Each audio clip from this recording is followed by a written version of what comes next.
I'm reminded of a story. Umthandeni Mtiyana, who's the deputy head of legal services, was my partner in practice when we were still attorneys. And we represented a client who is quite known, and I won't want to mention his name because he's late. But we don't normally disclose names of clients. So this client, we're representing him in a case in Tuzuma Magistrate Court. So he was struggling with the calling or addressing the magistrate appropriately. This was now in the 90s when there was a war between IFP and the ANC in KwaZulu-Natal. So he kept on saying to the magistrate, "My worship." And then he'll then forget and he'll say, "My lord." And then he'll get caught up with all of that and he'll say, "My honor." And somewhere in the middle he got confused with all the words. He said, "My warlord."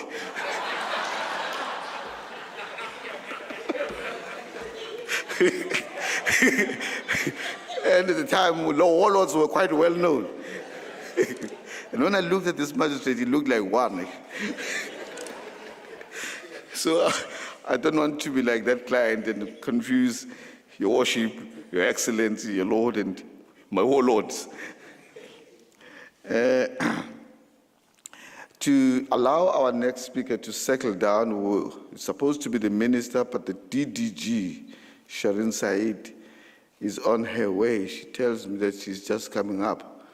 But I think it would be unfair to ask her to speak now while she's still breathing and settling down. I'll move on to the next batch of our speakers.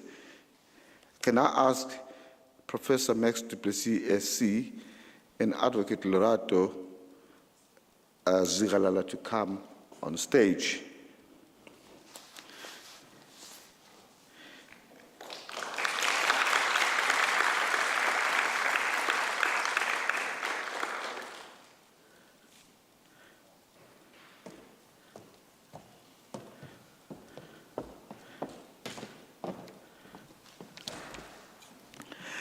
Lerato and Max were part of the legal team at the ICJ representing South Africa in the South African case against Israel. Lerato is an advocate of note. She practices currently at the Joburg Bar.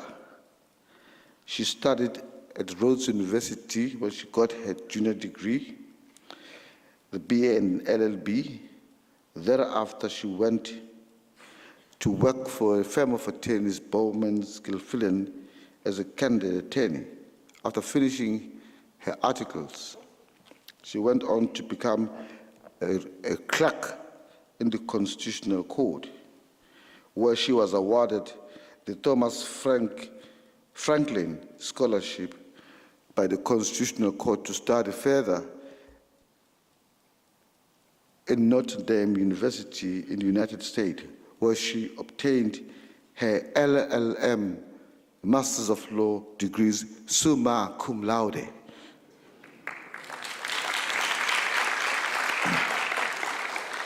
Might I digress on this topic and say, summa cum laude is a Latin term, and I'm very happy to say to you that I achieved my degrees sine cum laude.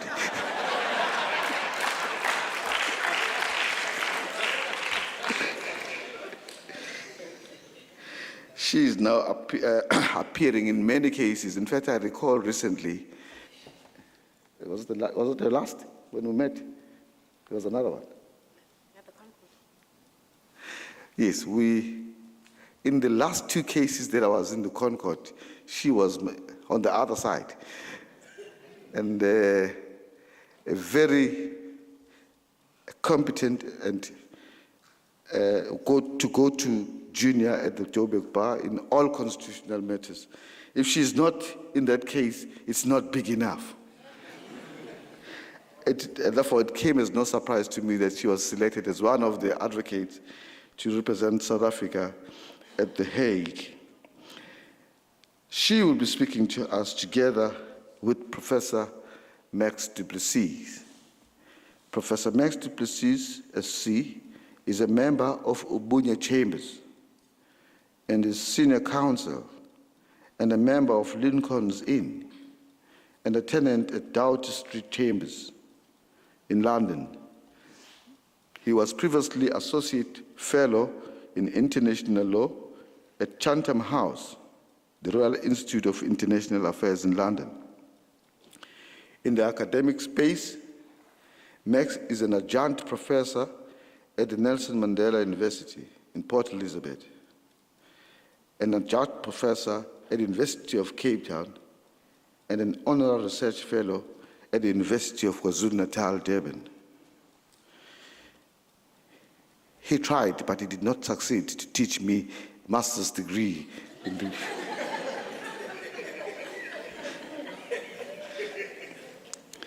He advises governments, international organizations, and NGOs, and has appeared or advised in cases inter alia before the International Court of Justice, the International Criminal Court, the African Commission on Human Rights and People's Rights, the South African Development Community Tribunal, the SADC Tribunal, and the East African Court of Justice. On international law, he has been briefed to submit amicus curiae briefs before the US Supreme Court, the US Court of Appeals, the Israeli Supreme Court, and the Constitutional Court. He regularly acts in leading international law cases before the South African Court. He recently acted for the DA,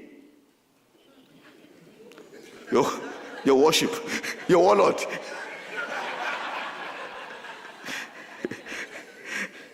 Leading, amongst others, Michael Bishop and Custodius, who will be coming in later, and Motlasedi, in securing a court order confirming the ICC arrest warrant for President Putin when he was about to attend the BRICS conference in South Africa. He also appeared in the Bashir case before the South African court and the ICC regarding the question of immunity of heads of state for international crimes. We have these experts amongst us, ladies and gentlemen. Give them a round of applause.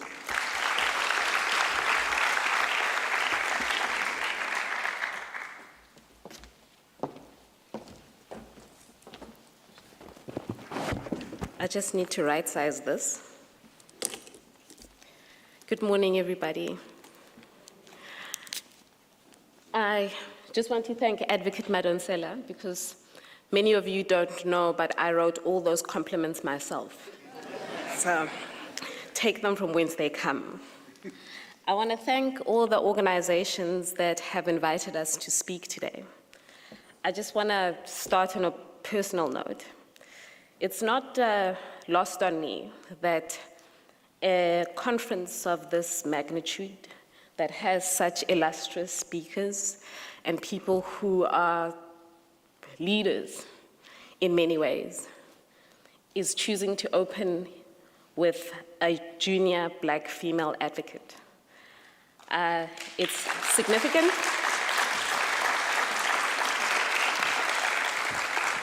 I don't think our voices are heard and seen, and I hope that in this moment I'm going to be able to represent you adequately. It's quite remarkable that at this particular flashpoint in public international law that I get to stand before you and speak about the case of al-Bashir and the issue of head of state immunities. You see, just to contextualize, this matter has come full circle for me.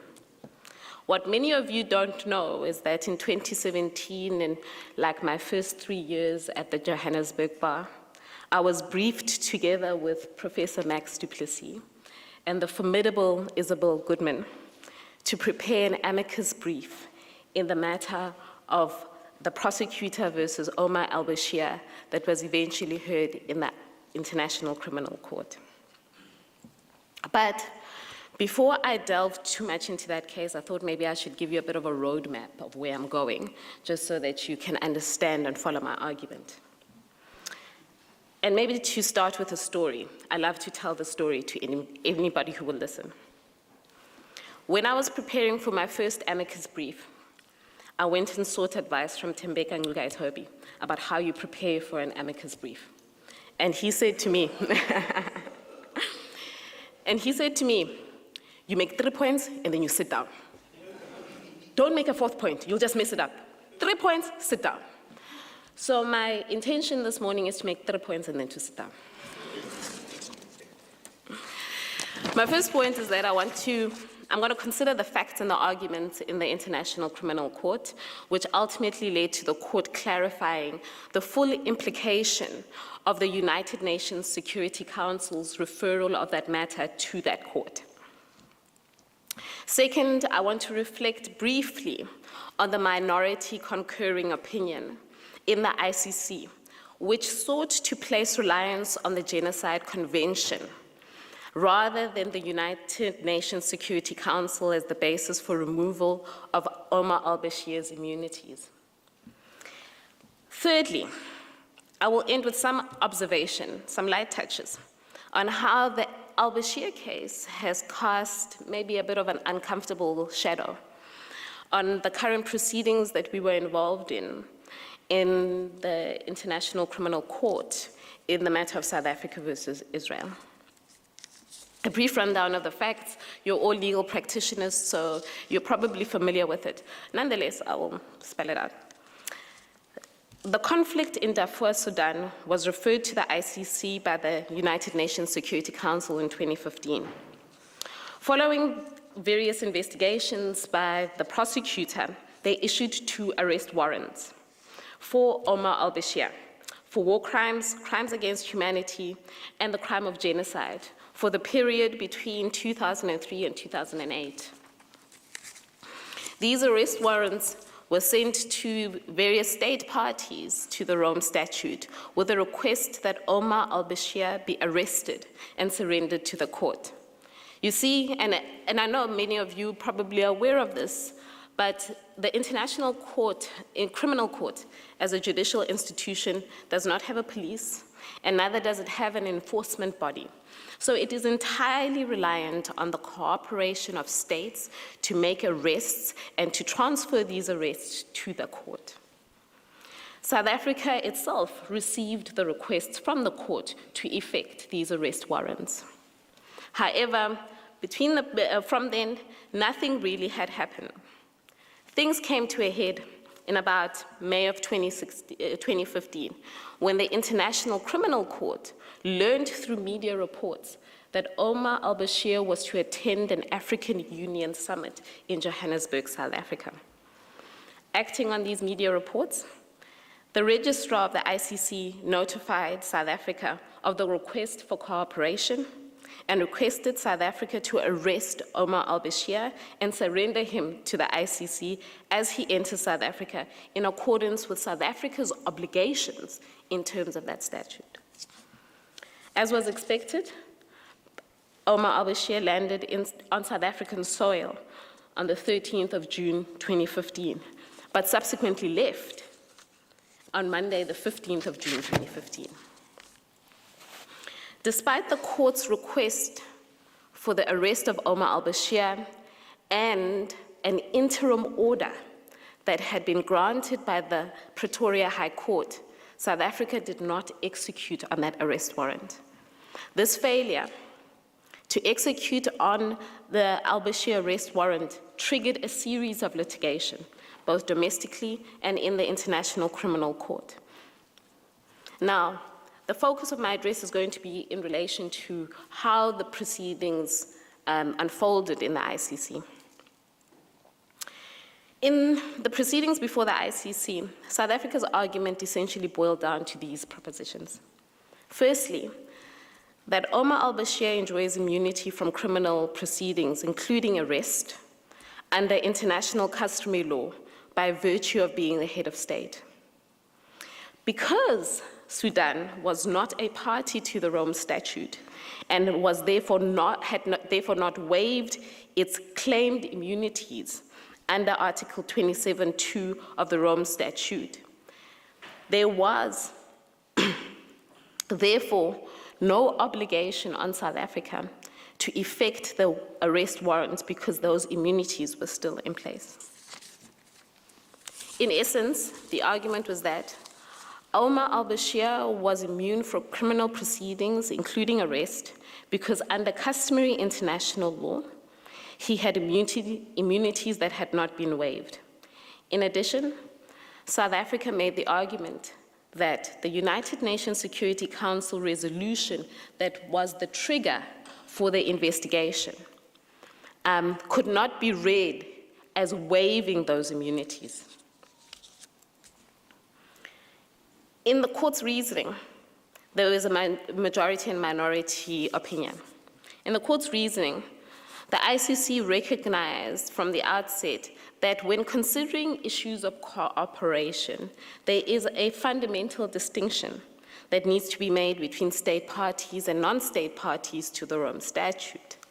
But nonetheless, the ICC went further to find that there are instances where obligations defined in the Rome Statute become incumbent on a state, not because it has accepted the statute, but rather as a result of the Charter of the United Nations.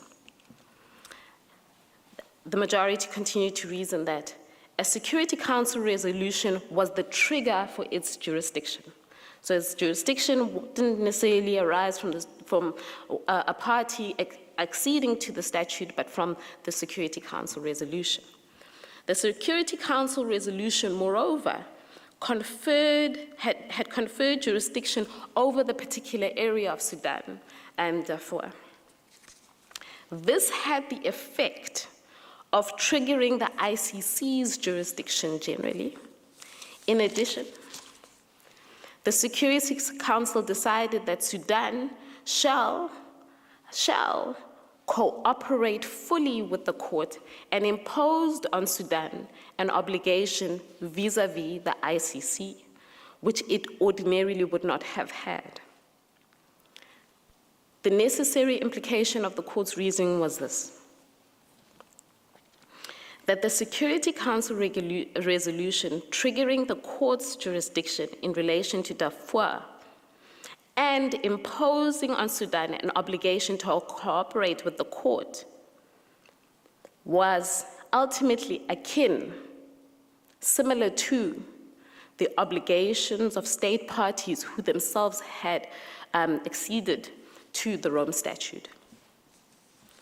The ICC, the majority of the ICC accepted quite candidly, I would think, that this meant that it was expanding the applicability of the Rome Statute to a state which had not voluntarily accepted it.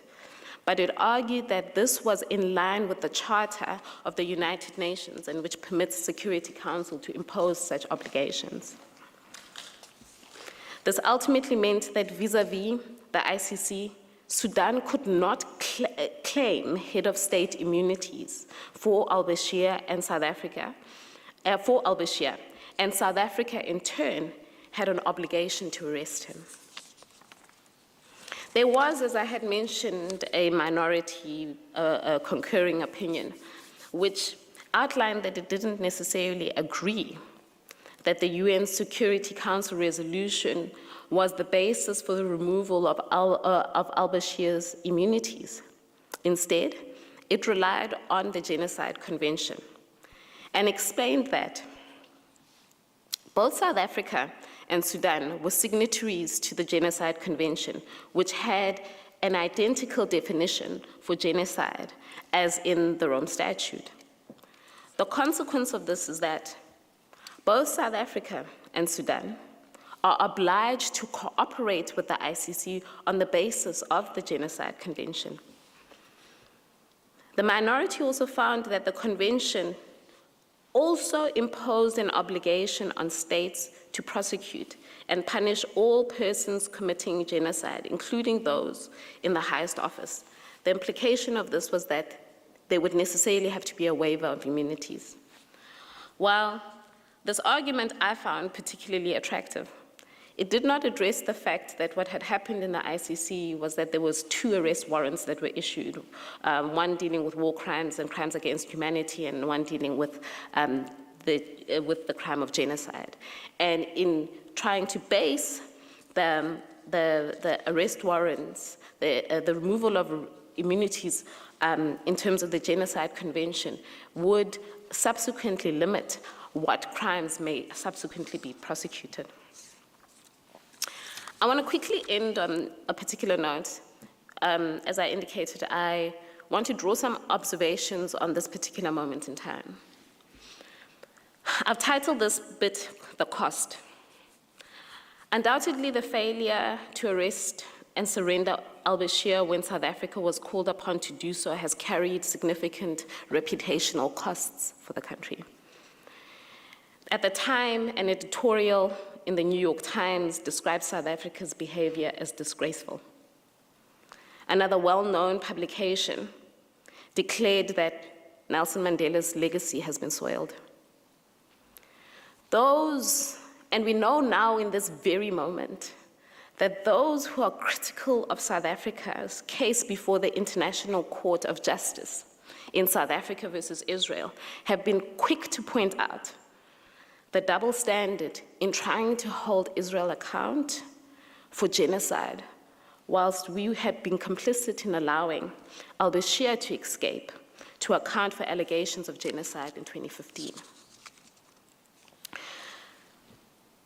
Though the al-Bashir case, both domestically and in international law, is credited for clarifying state obligations and how they interact with immunities, in my view, this has come at a significant cost. So what then are the lessons? And these are my lessons. It's difficult to have a conversation about the ICC without acknowledging some of the difficult politics involved in the ICC. That's beyond the scope of my talk. That's probably a conference topic on its own. But if indeed before the international community we are going to be Mandela's children, we have to be Mandela's children all the time. We must accept that in being party to these international bodies like the United Nations and institutions like the International Criminal Court will at times have authority over us because we have signed to those obligations. Yes, this means that adhering to requests to cooperate from the International Criminal Court, to borrow a very popular phrase, without fear, favor, and prejudice. But it also means that we have the opportunity to come boldly before those very institutions to ask them to fulfill their mandate. This we saw when South Africa first raised its concerns about possible genocide before the United Nations in this particular matter, in South Africa versus Israel, and in its later referral of the complaint of the crime of genocide to the International Criminal Court, also asking the International Criminal Court to act without fear, favor, or prejudice. Moreover, it was these very acts by South Africa which became the linchpin in the recent case before the International Criminal Court of Justice for establishing South Africa's own jurisdiction. South Africa enacted the implementation of the Rome Statute to give effect to it. Its preamble refers to atrocities committed throughout history in South Africa, and South Africa's commitment to bringing persons who commit atrocities to justice, either here or in the International Criminal Court. The Constitutional Court in National Commissioner of Police versus South African Litigation Center emphasized the gravity of South Africa's international law obligations when it stated that Our country's international and domestic law commitments must be honored. We cannot be seen to be tolerant of impunity for alleged torturers. We must take up our rightful place in the community of nations with its concomitant obligations. We dare not be a safe haven for those who commit crimes against humanity. These words were true in 2014 when the Constitutional Court handed down its judgment, and they are true now. I thank you.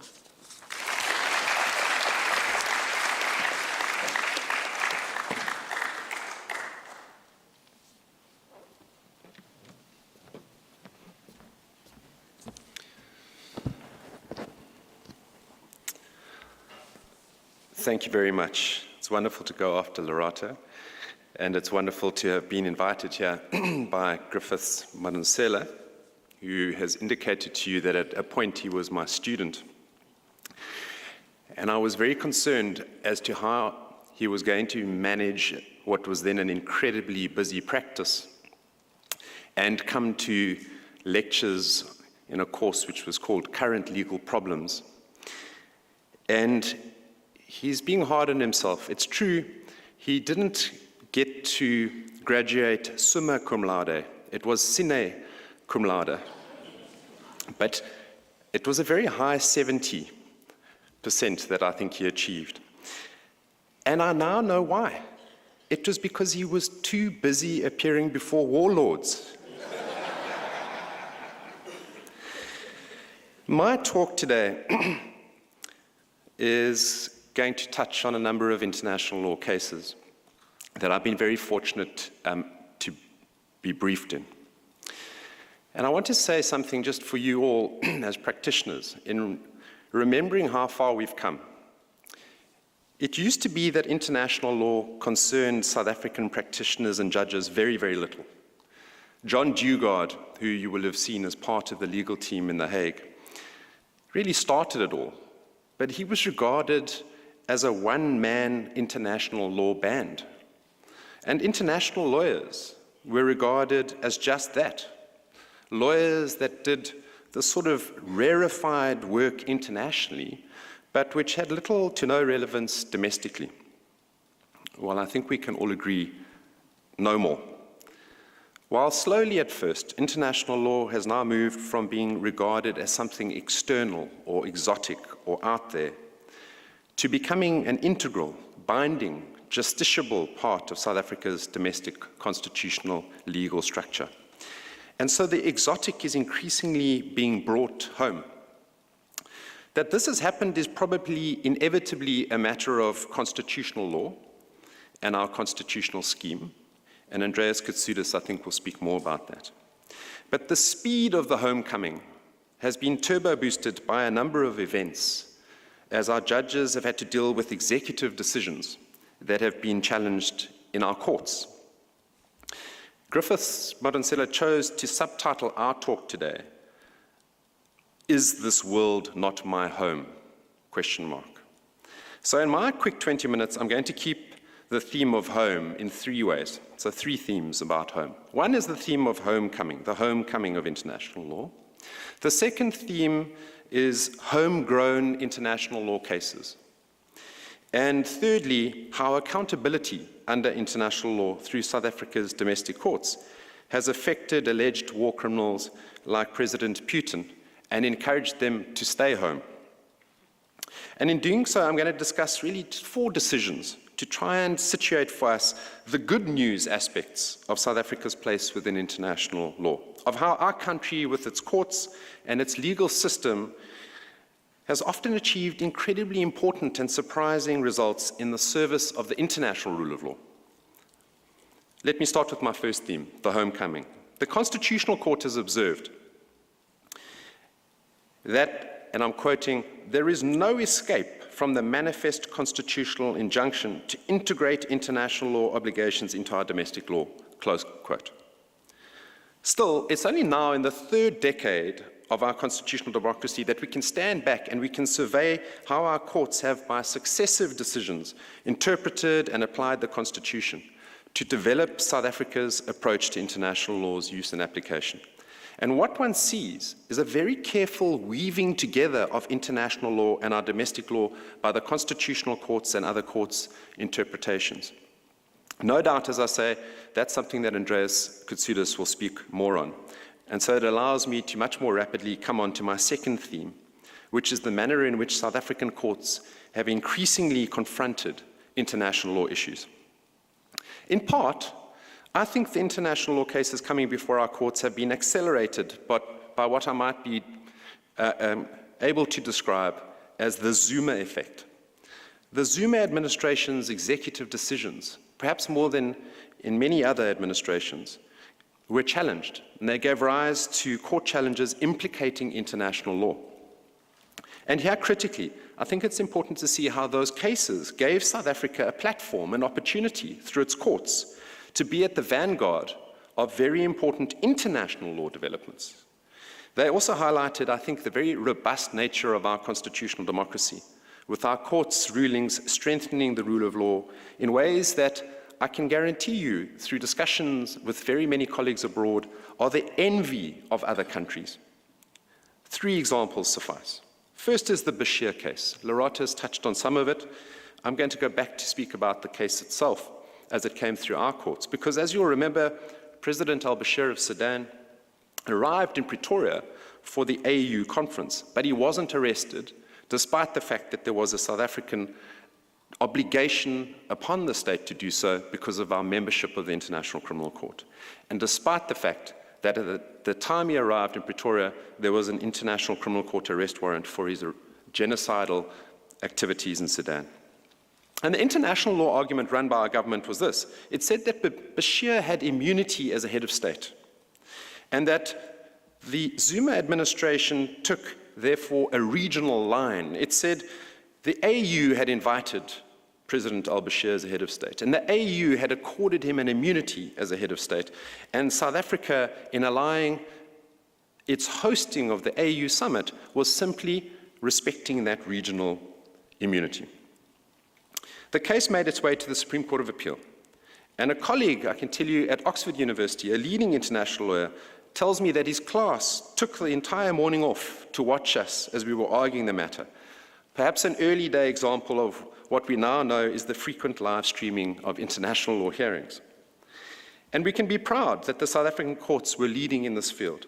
The judgment of the SCA by Wallace J.A., again, we can be proud, somebody from this province, has been cited and feted in scholarly articles as robustly highlighting that South Africa was at the forefront of international law developments. Our country, through its ICC legislation, had done what few other countries had been willing to do. Under our legislation, we said that the fact that you're a head of state means that you are, just like everybody else, liable to be arrested for international crimes. You don't have immunity before South Africa's courts.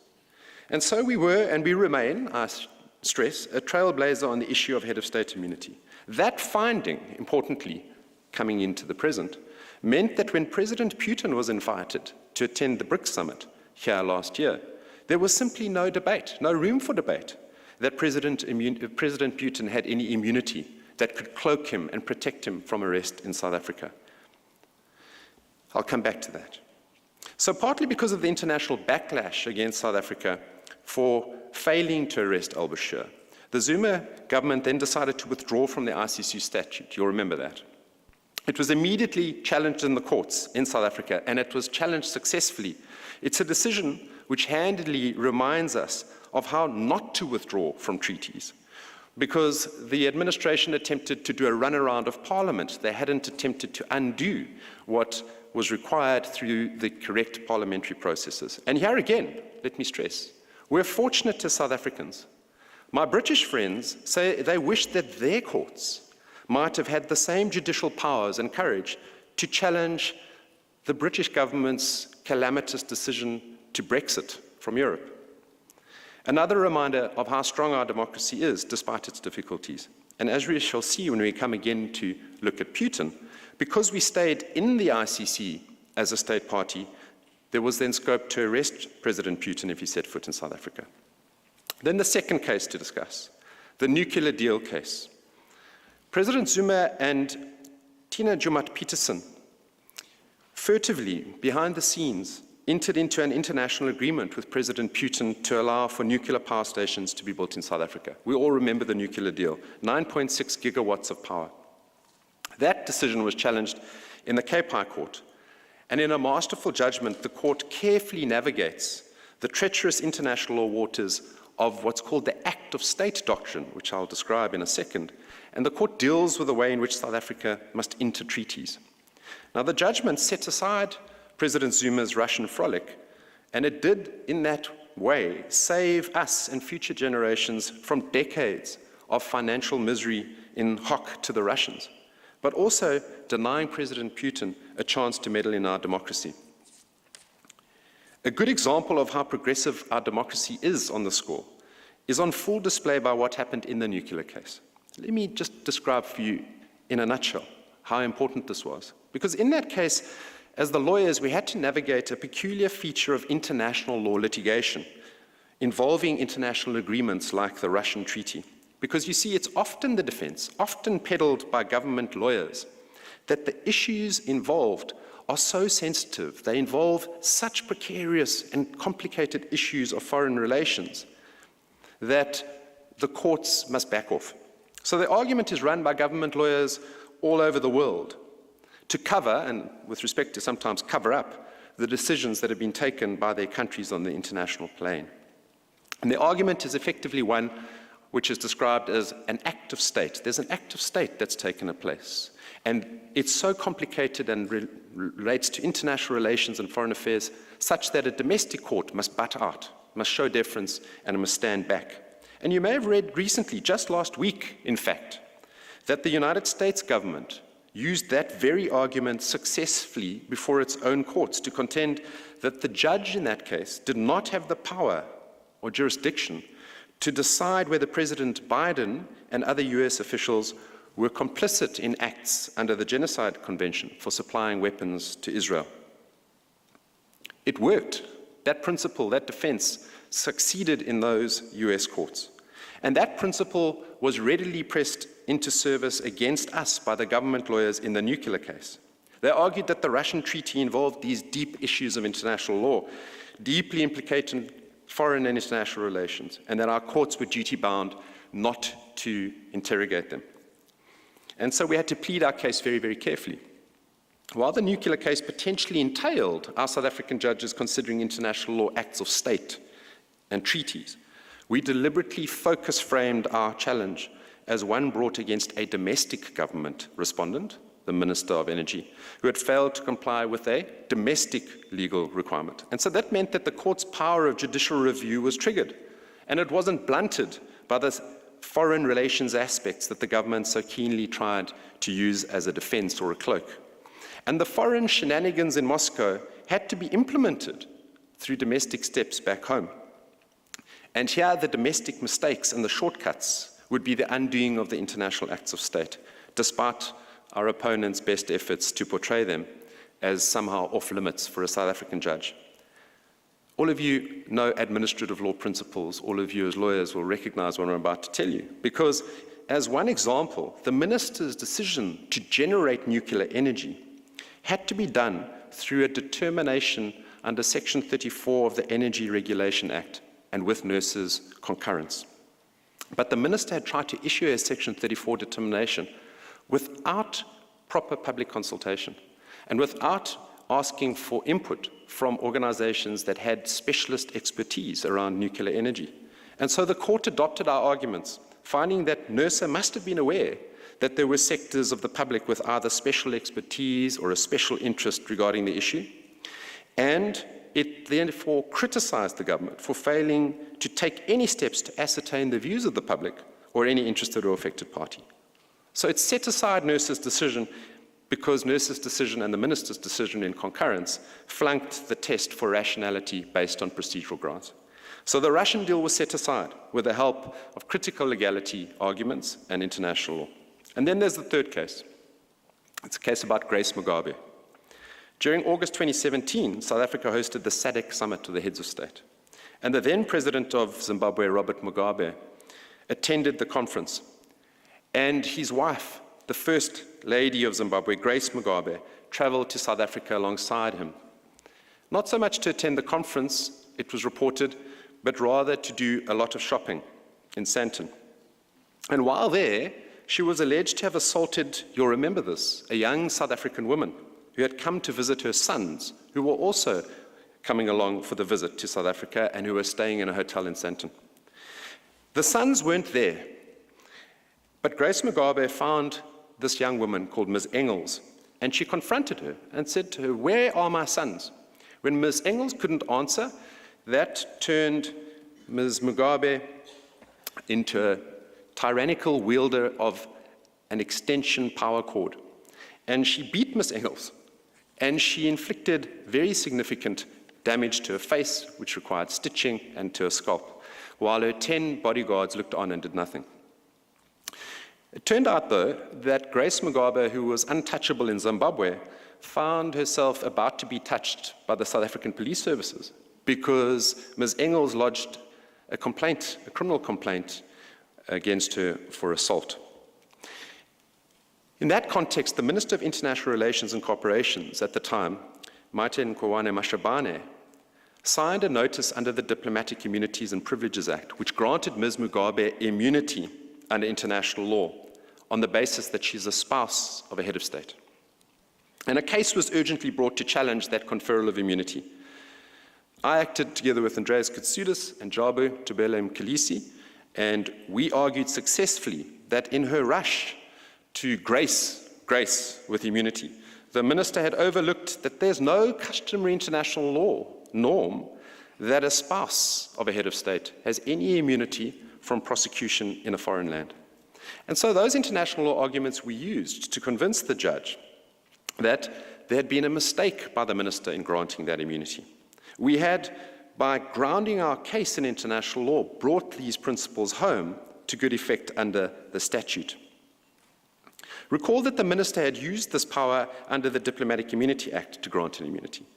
But you can't grant an immunity by domestic law that doesn't exist in international law. And so the High Court held that by trying to confer that immunity, the minister had committed what do we all know this as lawyers? An error of law. And so in that context, we were able to review the minister's decision. The minister also tried to argue that the case was moot. And that was because by the time we got to the hearing, it was argued that Robert Mugabe was no longer the head of the state and that Grace Mugabe had returned to Zimbabwe. And so, argued the minister, the question of immunity was no longer a live issue. Case was academic. But the court would have none of it because of, again, that old chestnut that all of us as lawyers know well, eau de cra. We pointed out that it was the minister's notice that had conferred immunity on Grace Mugabe. And that notice stood until it was set aside. And I must say, with some glee, I argued that the minister's own decision had kept the case alive. Because even though Mugabe had no immunity under international law, she would still be entitled, as Grace Mugabe, to rely on it in South Africa because of the notice that the minister had issued, and which remained extant until set aside. And the court therefore agreed the case wasn't moot. So the case wasn't moot, the notice was reviewed and set aside, and as I understand it, Grace Mugabe has not returned to South Africa for shopping since. So let me end these provocations by saying this. Those three examples confirm how international law has come to feature as an important buttress against governmental overreach. And our courts have had to grapple with these questions, and in doing so, they've built a very healthy jurisprudence by drawing the exotic international law firmly home. And our homegrown international law jurisprudence over the past few years has allowed accountability under international law. And that brings me to my third and closing theme, using international law against international criminals. March last year onwards, you'll know that the travel plans of one particular accused war criminal was the subject of much speculation and legal debate. On the 17th of March last year, the ICC had announced that it had issued an arrest warrant for President Putin of Russia. And this, unsurprisingly, occasioned worldwide interest and obvious attention, and one focus of this related immediately to South Africa. because South Africa was an ICC Rome Statute member. So politicians, political pundits, journalists, scholars, lawyers all began to ask the question, will Putin attend the summit or won't he? And if he does, will South Africa arrest him or won't it? And if he doesn't, wouldn't South Africa be violating its international and domestic legal obligations? And those questions came to a head in May 2023, because as Griffiths pointed out, the Democratic Alliance launched an urgent application in the Pretoria High Court. And in that application, the DA sought declaratory and interdictory relief, asking the High Court to confirm South Africa's obligation to arrest President Putin and ensuring that the necessary steps were taken to domesticate and execute the ICC arrest warrant. And various international amici joined the case, highlighting just how critically important these issues were, including, for instance, the International Commission of Jurists, Human Rights Watch, Amnesty International, and the Southern African Litigation Centre. And the matter was ultimately concluded by way of an agreed court order on the day of the hearing. Andreas and I were with others for the DA, Tembeka was for the government, and Sarah and Lorato were for one of the NGOs. So we all, in a way, were very privy to an important aspect of state closure and disclosure about what was happening in the case, very happily for the international rule of law. The case is important because it highlights that South Africa does respect its obligations, even if those obligations had to be clarified and ultimately agreed after litigation and be agreed and confirmed in a court order. Let me give you just a small and obvious comparison. It's impossible to imagine that an American government or a court, for example, would ever confirm an arrest warrant for Benjamin Netanyahu. It's just impossible to imagine that. Yet here, the South African government, through the court order, was agreeing publicly that it would commit to exercise an ICC arrest warrant in relation to President Putin. And what was the effect? The effect was that Putin was forced to stay home. He was forced to Zoom into the conference virtually from the safety of his computer in the Kremlin. A big man made small. And as you will recall, President Ramaphosa had announced that President Putin would no longer be able to attend that summit, and he was the only one of the 5 BRICS heads of state not to do so. It's a momentous moment. It's the first arrest warrant issued by an international criminal tribunal for a sitting head of state of a permanent Security Council member. And South Africa was put in the headlights as to whether it was going to honor an ICC arrest warrant, and it did so.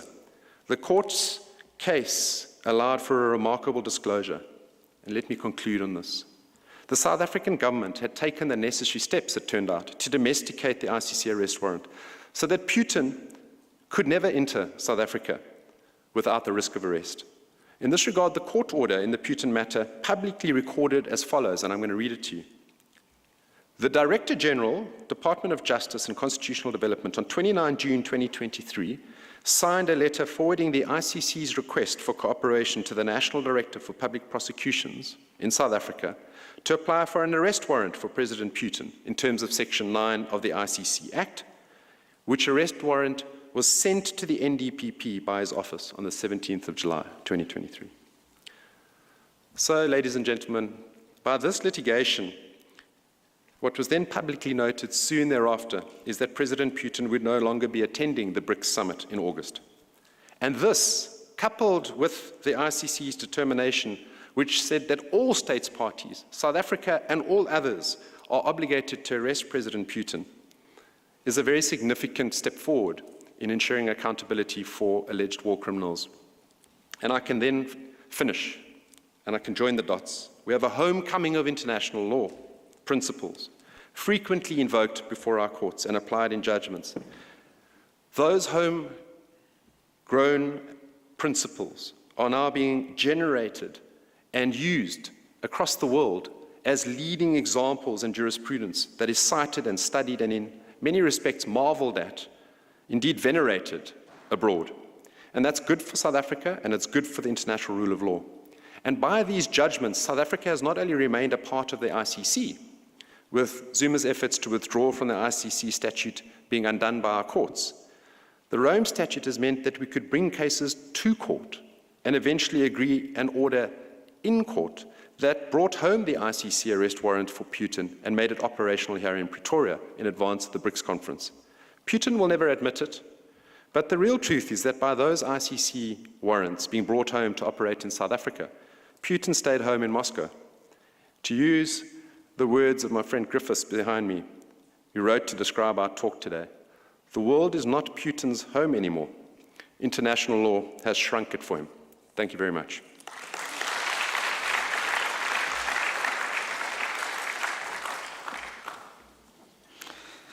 By the time we finish this day, the mayor will be talking about domestication of international law. Can I please ask Sandy Mahabir, SC, to come to the podium as one of the hosts, co-hosts of the event, and say a word or two. Alongside with her, can I please ask Advocate Kwazim Mshengu? Your Worship, I'm talking about Advocate Kwazim Mshengu. No, not the MEC. Advocate. Yeah, when you come closer to us, you'll end up becoming a lawyer.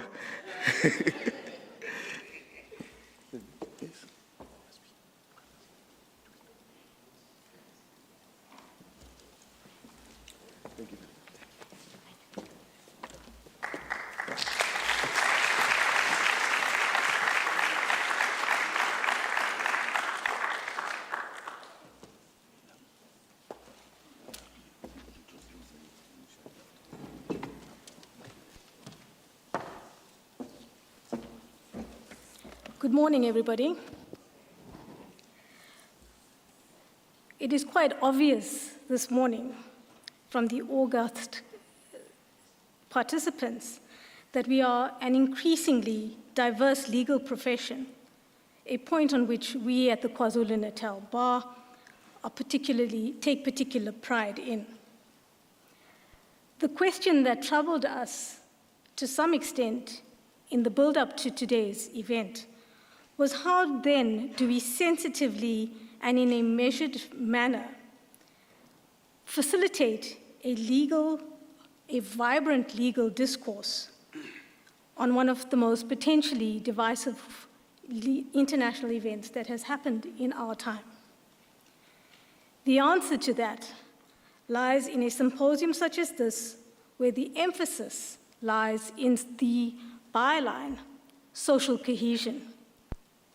That really is the defining aspect of the talk this morning. On behalf of the KwaZulu-Natal Bar, I welcome each and every one of you this morning. I thank our co-collaborators, being the Black Lawyers Association and the eThekwini Municipality. We are immensely proud to be your co-hosts this morning, and I wish you all a very pleasant, as well as a stimulating talk this morning. Thank you very much.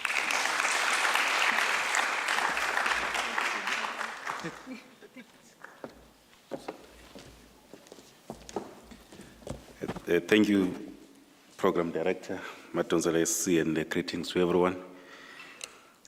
I've been called to introduce our next speaker, who will be speaking on behalf of the Minister of Justice and Constitutional Development, Sharing said,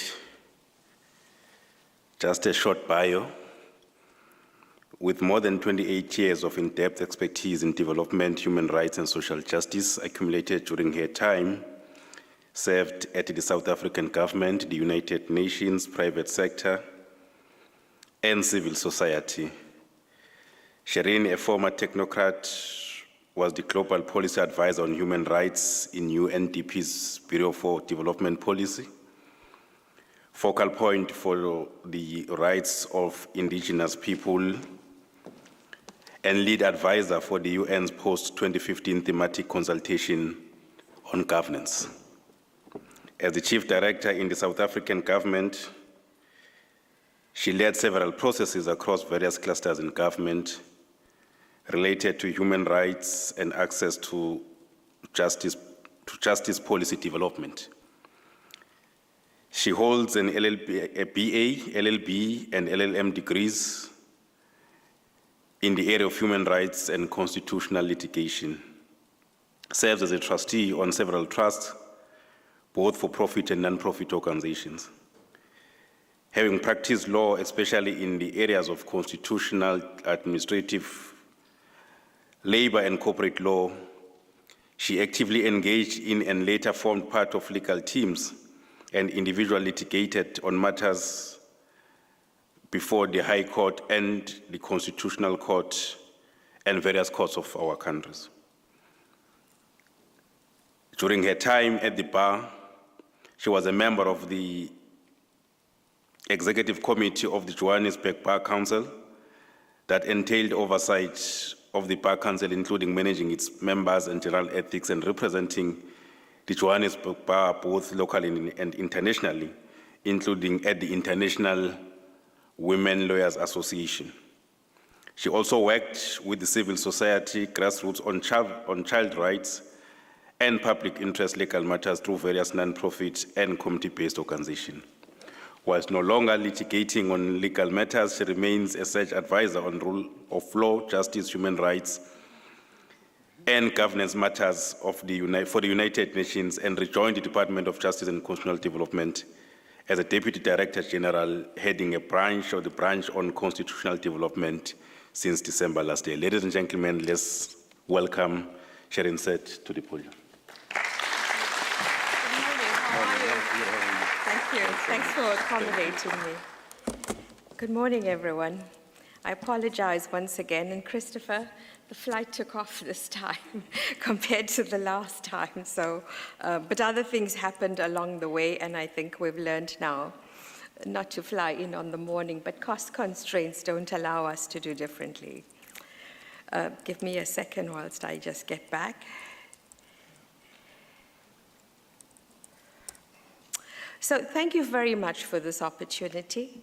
And if I may say, good morning to the distinguished guests, colleagues, and of course our esteemed counsel here who have formed part of this legal team. Dare I say it?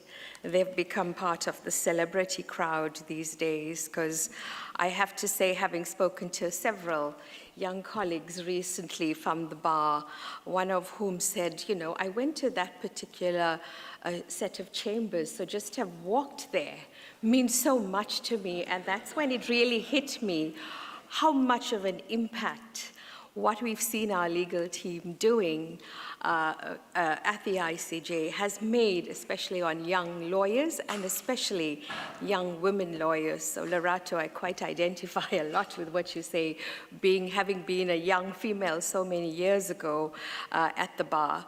So good morning to all of you again, and it's a pleasure for me to be here. So perhaps not so much for you, because you had anticipated the Minister of Justice and Correctional Services to be here.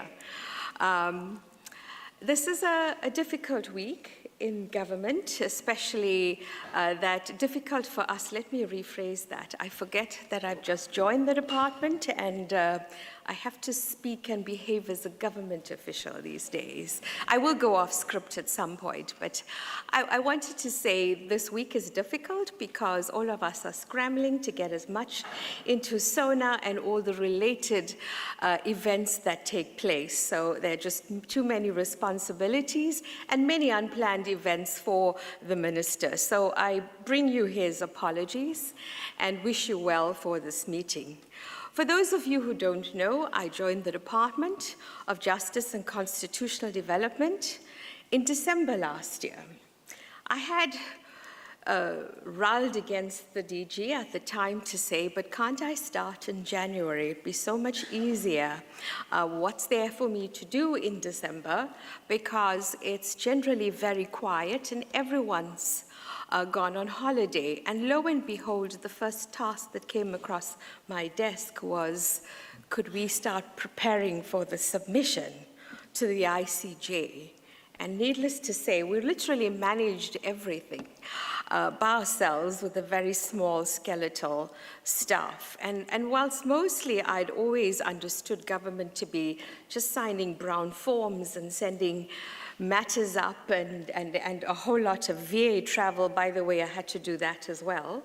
And I really did feel quite suspicious when council's flights were, whilst they were bumped off, but amongst many other things, I did not anticipate that this would be what I would do in my first month. So needless to say, it really had a lot of moments. In this branch, I've got to do some parts of the script and our public relations, so forgive me. Constitutional development deals with international relations in the treaty body system, as well as the mutual legal assistance, which is all the extraditions and things like that. You may think it's very interesting, because some of my colleagues think the work in this particular branch is extremely glamorous. I assure you, I usually get 2 to 3 hours for most nights, and it's only early February. I almost forgot what month it is. That's how I feel on some days.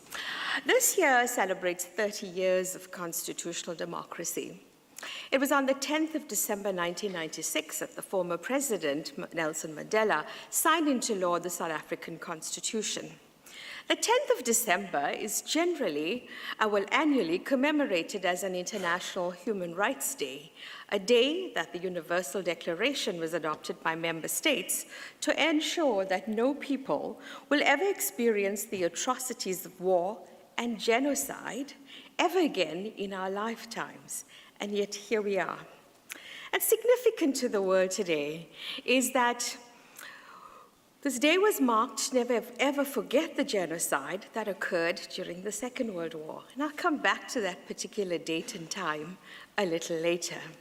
So in South Africa, as much as we're grateful for the circumstances of having this symposium, the reason why we're actually here, I don't know, is it gives us a chance to pause and reflect on where we are today, but at the same time, it really positions us to reckon with what this international legal system is all about.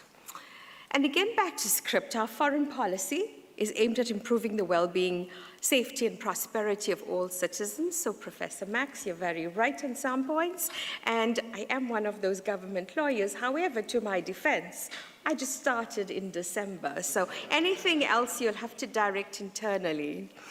And the key pillars of our foreign policy include the promotion of human rights, peace, and stability, and the strengthening of trade and investment ties with other countries. So you might have seen the STC taking place, and I assure you, as someone who's worked in international law for so many years, I didn't know what an STC was until I joined the Department of Justice. We're dealing with the issues of trade that will inform the African Free Trade Continental Agreement, and that's that process that government does just before an instrument is then presented to the international or regional bodies. South Africa has supported various resolutions of the United Nations and other international solutions to support a just and lasting solution that will bring peace to Palestinians and Israelis, working with the international community and in alignment with the relevant UN resolutions and international law. South Africa seeks to ensure a lasting and durable peace process that provides a viable, contiguous Palestinian state, coexisting side by side in peace with Israel within the 1967 internationally recognized borders agreement with East Jerusalem as its capital. And of course, South Africa has condemned these October 7th situation that took place. As I look and as one was gauging with the minister yesterday, obviously he had a different take or angle in which one should engage today. So here's where I'm going to go a little bit off script and bring you some of the thinking that we've had. And this is where I'm hoping your conference and the discussions today will also feed into what we're looking at in terms of the department and our future policy.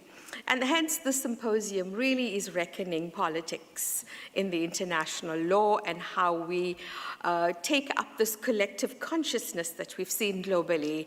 And it requires us to really interrogate the nature of international law. But what does this really mean?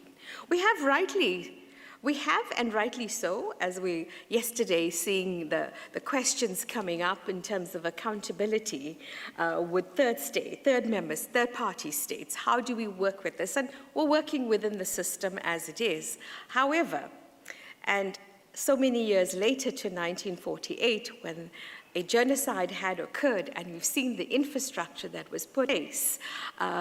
Is it still acceptable for us to work within the current paradigm of the system, and has it worked?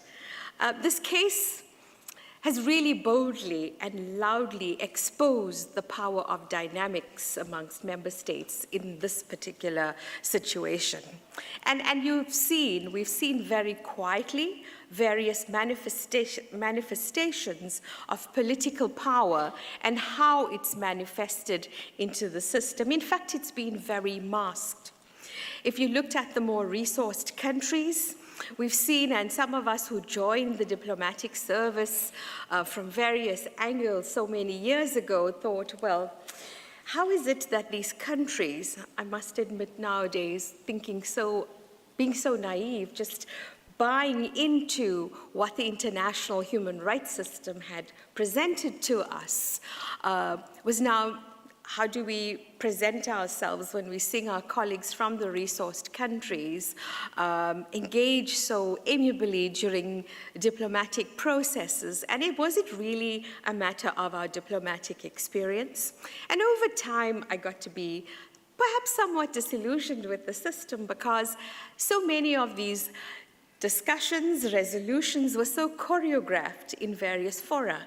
At first, it was a matter of how well does one engage, negotiate, and work through quiet diplomacy. But on the other hand, as time went along, one saw how decisions were made and what compromises were made to get a particular decision or even get a particular nomination into the system. So whilst we all finessed and brushed up on our skills of diplomacy, we remained within this paradigm. Probably the only forum where the system is so transparent is that of the Security Council. It's clear from its mandate, its composition, and the implementation or the lack thereof. So, there's one question: is this the road, as the question stands?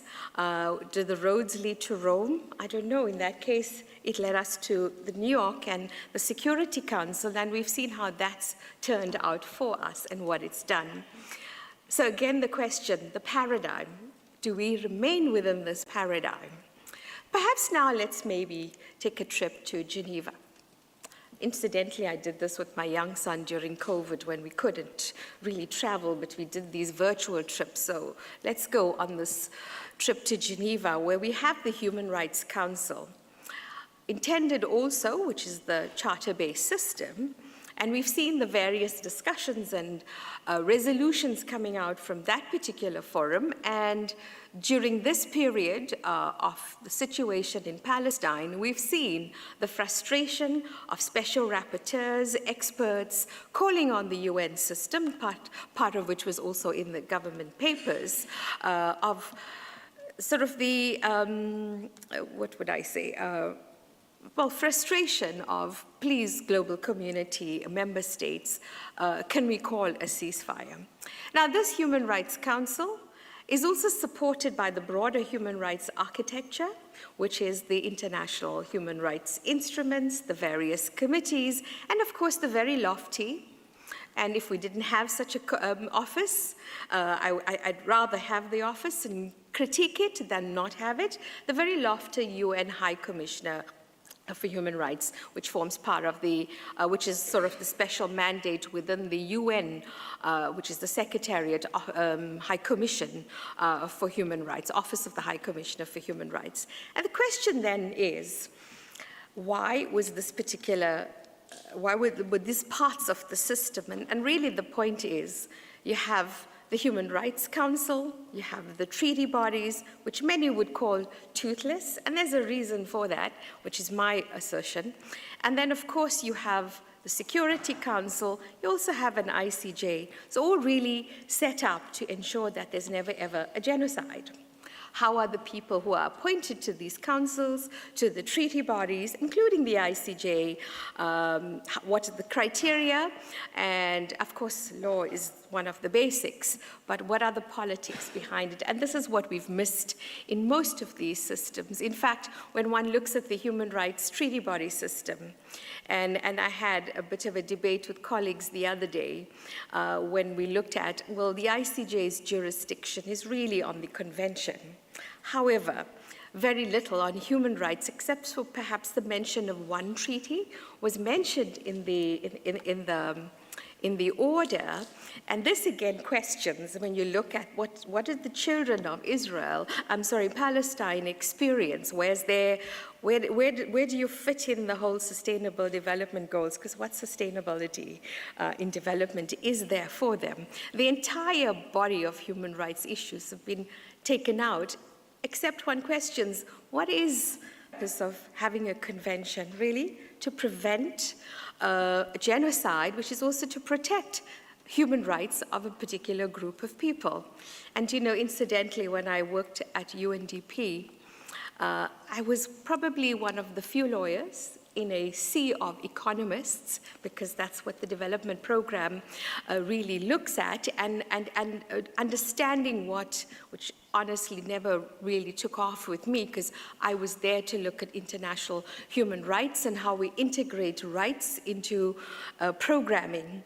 And needless to say, at first, coming from South Africa, I'm like, but everything we do is it's rights-based. So what do you mean everything has to have this premise? And the economists looked at me and said, the problem is you can't measure human rights. At which point, and being incensed and sort of also I was so much younger there, and I wanted to save us from all these atrocities, etc., thinking with this very lofty mandate, this is what we could achieve in terms of integrating human rights systems across the globe. And my irritation got the better of me, and I said, and it's probably something I regret to this day, is, well, how many genocides do you need for you to be able to measure human rights? Needless to say, it didn't make me very popular.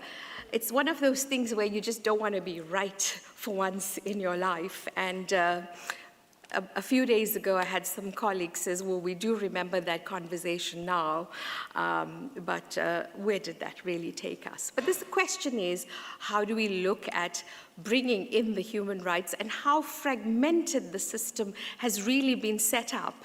And colleagues have asked, well, what really is the background to all of this? Because usually it's about resources, a fight for resources, and what are we looking at in this particular context? And really, that's the question and the area that we should go to as to why do we need to sustain these wars? Who informs what this global order looks like and why? And how is it that resourced countries get to dictate what our human values are and what are the principles? Because it's really very debatable. It's very selectively convenient. And when we look at the exclusion, as an example, I said, and this is a debatable point, we've just literally nullified everything that we've done in terms of the human rights treaties, because it's just really not about it. The Genocide Convention and the way it's been understood is really taking a very embedded approach to human rights. And at the end of the day, the question is, how do you not see it? Incidentally, the upcoming session of the Human Rights Council will focus on persons with disabilities. And here again, the issue is going to be, and I think we'd be foolhardy as both a country and as a globe, to think that the conversation or the dialogues will be looking at persons with disabilities without bringing in the politics. And when one looks at, really engages with issues of disability, usually you're born with a disability, there's an accident or illness, various, getting on in age. But in this particular case, what about all those who've suffered now? We don't even know the impact on the disability as a result of this atrocity taking place. So it will be interesting to see how this council manages this dialogue, what the resolutions are. And if some of you will recall, there's some member states who've come out of the council as a member state as and when they choose. And again, the question is, how will this, and I think the issue is not so much the narrative, which is what we've always been asked to focus on. What is the substance, as opposed to how is this being managed politically? And will this forum, which is a big question, and I think this also comes from our history. And I go back to 1948. Will this forum look at compensation at all? Will that be a conversation to pick up at the Human Rights Council for those that have become disabled as a result of this war? And I go back to 1948. When you look at compensation and we look at reparations, and many African countries have said, how is it that as of 1948, we've now understood human rights? The whole discourse really began to evolve as of 1948. But look at our own country and look at our own continent. We always call on our principles of dispute resolution, which have always been restorative, and that's across the continent and probably a large part of indigenous peoples around the world. However, we've never really allowed ourselves to look at the values of human rights in that context. So it really brings me to the point of these systems were set up in its fragmentation to really protect one kind of genocide for a particular group of people, not for all peoples. We've had genocides in Namibia, we've had genocide in Rwanda, Burundi, and of course, you know, if you also look at, again, how the values of informed international instruments in our own country, how much have we suffered? And we got an appeasement, in my opinion, arguable, in terms of, well, let's get a committee on apartheid. So isn't that déjà vu for us in terms of what's happening in Palestine at this moment? If I also then just go and maybe conclude on this point with regards to look at who has used the human rights treaty body system to inform the aid architect, who has used this as a yardstick for what we do. So there's that point on accountability and what standards do we use for accountability in the world. And so we've never really challenged this paradigm. You know, there are many questions, and maybe that's not particular for this forum today, but it really raises the questions of who takes up the issues on behalf of peoples that are governed by regimes that are intent on dehumanizing a group of people. At this point in time, it's only member states. Palestine is not a member state. And those of us who suffered in this country, were not a member state. In fact, that's why our former President Mandela was declared a terrorist, because we weren't a member state. So again, the question is, what defines this global order? And it will be for us to reconfigure the concept of accountability in international politics.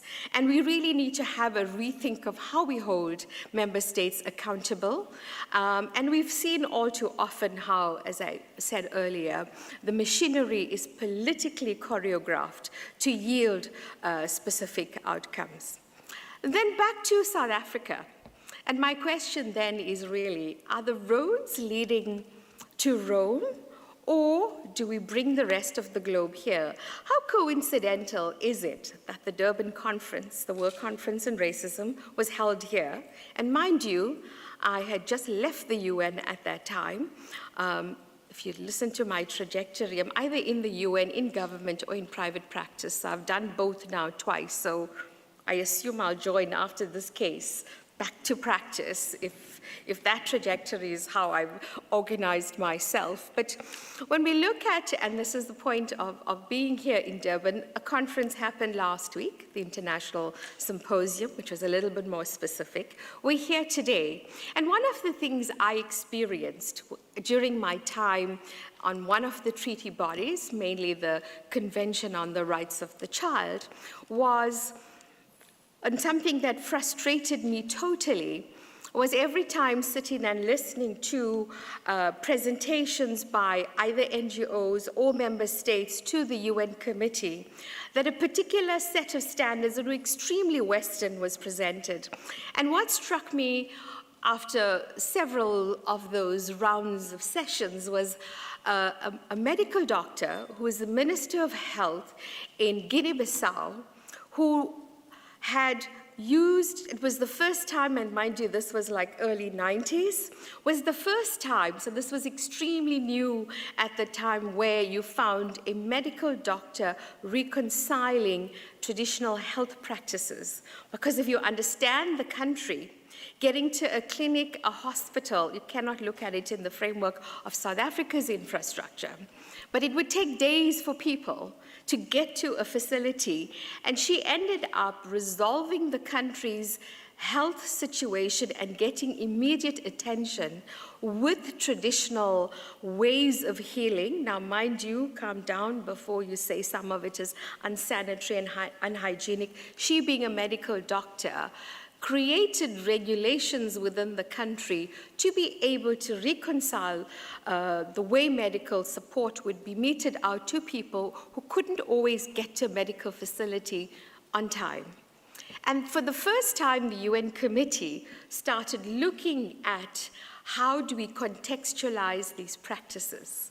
And in fact, when we look, which is another conversation on law, and I always, I'm sorry not to have had your kind of teaching, Professor Max. I studied in that time when you just were told, it was very sort of processed in the way we were allowed to think. So I sometimes feel like I would just like to go back to university to have a rethink on many of this. But what I then experienced was reorganizing, and as we see with a lot of the systems that we've inherited, we've literally taken it on and we make our indigenous systems fit into those, and it will wonder why we're so incongruent. I mean, as somebody sitting in government these days, and when we look at the system, for those of you who are wondering, some of us do work really hard in government, but when we're looking at planning and processing and allocating budgets, you just see how so many of our citizens just don't even know how to interact. The Equality Courts, which also falls within the branch that I lead, has got the least amount, and I'm digressing, least amount of cases that come through the Equality Courts in a country where there was institutionalized, structured, legalized racism. We still don't know, and the issue usually is we don't know that this is a right. We're still so traumatized, and that I have the ability to protect these rights, or even get to a court, just knowing that I can, if I don't have the means, go to a Chapter 9 institution to assist me. And looking at the infrastructure, that just tells you we've used an infrastructure that's so foreign to us, even so many years later. Why do I raise this point? And this is what we've shown as a nation in terms of how we moved from a transition from an apartheid state to a democratic state. Number one. Number two is also what has happened in this particular ICJ case is that the national informs the international. So for me, the roads, I think, I would want to say, leads from Durban to wherever the fora is. And this is the moment for us, and to get countries in, and we see how many countries have supported the application, but how many have really come forward to intervene in this particular application. And that's really the question, because many have said, and I'm not going to, if you quote me, yes, but it's where's the evidence? I'm just being a lawyer. But how many have been able to stand, because so many are dependent on on development aid and can't take certain positions. The ICC is one example. Who can't you use the ICC processes against? So again, it's a question of who really is dictating what our, and I use that word intentionally, dictating what our values are and for whom do they apply. Do we really have to lose another 80 years? Because in 1948, we came up with a convention and a whole system to prevent wars from happening, which seemed to be more economic than it is saving people's lives, and also depends on which shade of white or brown do you fit in, as we're seeing at the moment. Do we need to lose another 80 years before we rebuild the system and learn from the weaknesses that we have seen, especially when we see those who have power and how they manage the system, and how do we really dismantle that if we ever can? So it's really up to us to chart a new course for the global values and inform what this international order is, and also as lawyers, rewrite some of those instruments, reconfigure what the system should look like.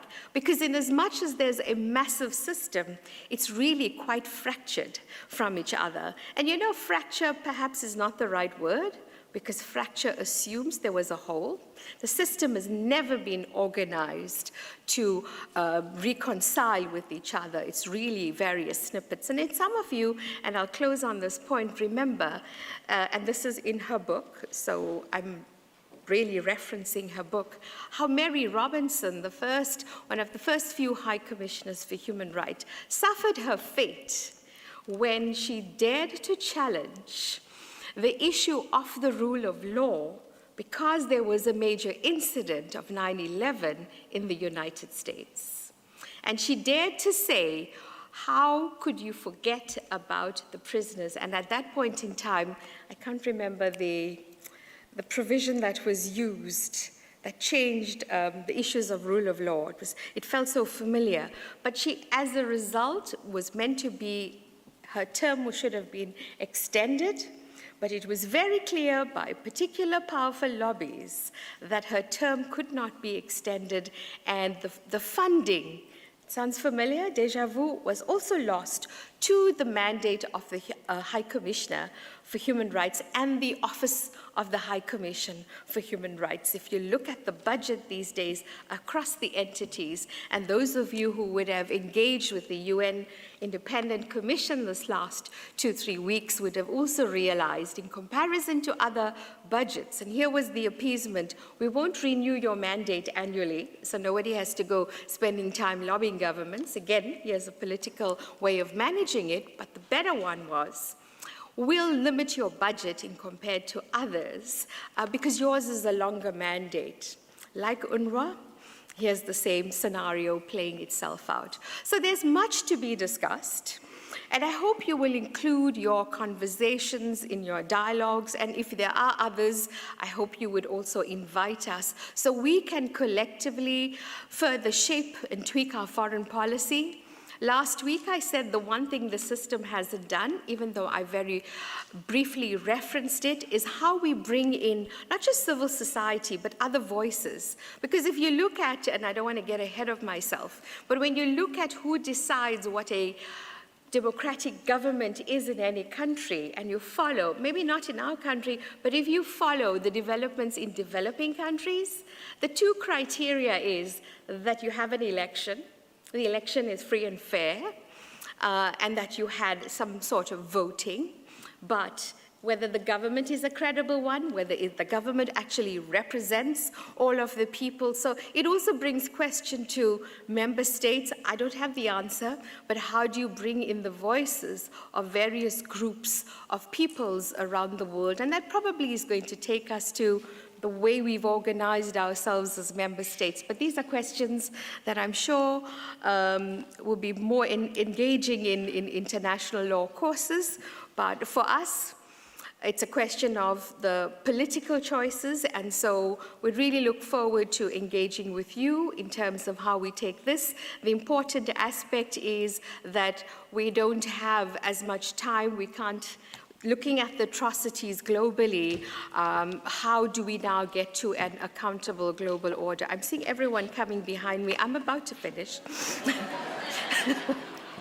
It's like a very polite way of saying, please stop. So back to the script, we will be convening a human rights conference under the theme of respect and promoting 30 years later human rights. So you're all very much invited, and organizers, thank you very much from the Department of Justice and Constitutional Development. Sometimes I'm so tempted just to say Justice, Department of Justice, and then when I want to leave out Constitutional Development, I realize, oh, that's my branch.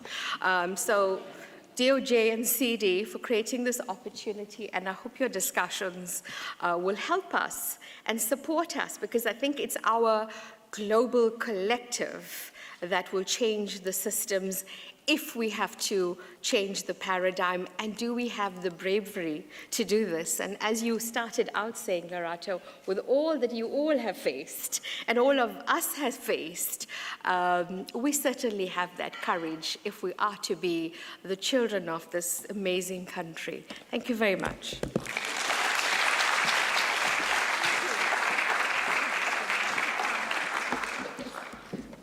Thank you so much. This brings us to the end of the first session.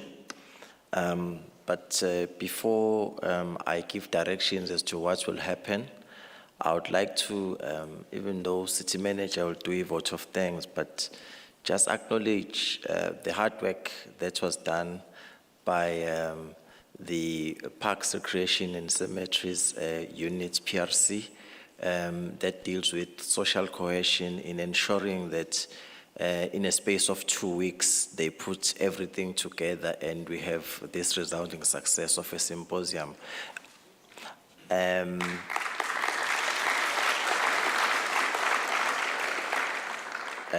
I truly thank a leadership of Dr. Ndlovu under Ubaba Dr. Musa Gumede. We call him Dr.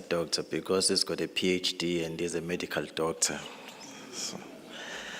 So I mean, as ODDG did say, hopefully we may have functions of this nature recurring. Last night we had a dinner with the legal team, and during our discussions, such a possibility popped up, and I hope City Manager and the Mayor will support us with a bigger budget going forward, because they've seen that with the little that we had, we were able to pull this off. So hopefully, Max, this will become a reality.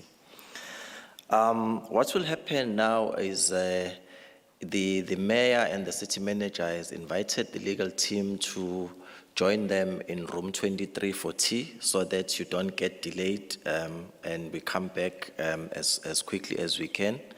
And the rest of us will be taking tea outside this door in the front there. And can we maybe reconvene at 11:45 so that we continue with our program? Room 23, and the rest of us will go outside. Thank you.